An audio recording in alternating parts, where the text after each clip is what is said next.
He had confirmed no one in the credit union spoke Russian. She would delay the manager for a long time, giving Gwen, who had the keys, time to bring Hans. Together they opened the underground vault of the credit union. The legendary Rhine's gold appeared before their eyes. The locksmith designed it inspired by a myth. 3 fairies were bathing by the Rhine. A dwarf stole their clothes. Using his forging skills, he recast the 3 golden clothes into a single gold ring. Its power eventually triggered the War of the Gods. The giant dial represented the ring, and the 3 locks corresponded to the 3 fairies. Hans felt an electric shock touching them. His whole body tingled and sweated, carefully listening to the lock. The crisp rhythm sounded like girls dancing. Hans carefully aligned each lock cylinder, because if any of the 3 failed, the safe would lock forever. After triple checking, he turned the dial courageously, and forced the safe door open. An unprecedented top-level heist was completed. Seeing the piles of cash, their adrenaline surged. They hurriedly took out bags to carry it, but a problem arose. Too much money for just 2 people to carry, but how much they take wasn't the point. What mattered was the source. The money had special value. It determined who would become legendary.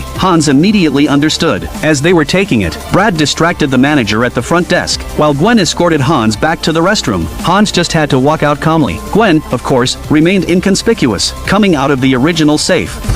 আর হয়ে গেল? হ্যাঁ বাস, এটা এত সহজ হতে পারে না। Sebastian, এটা অলরেডি হয়ে গেছে। আমি অপেক্ষা করবে আর আমাদের পালানোর জন্য প্রত্যেকটা move.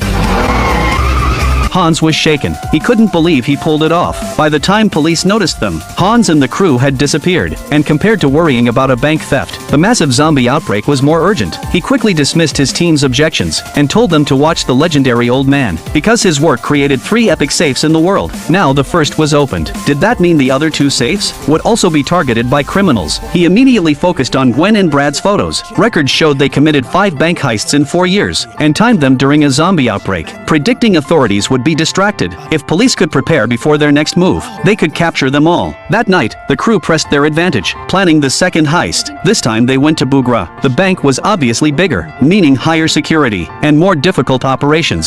Even so, retreat was impossible. On the other side, police had deployed, believing the thieves would strike today, because the second safe would be moved the next day.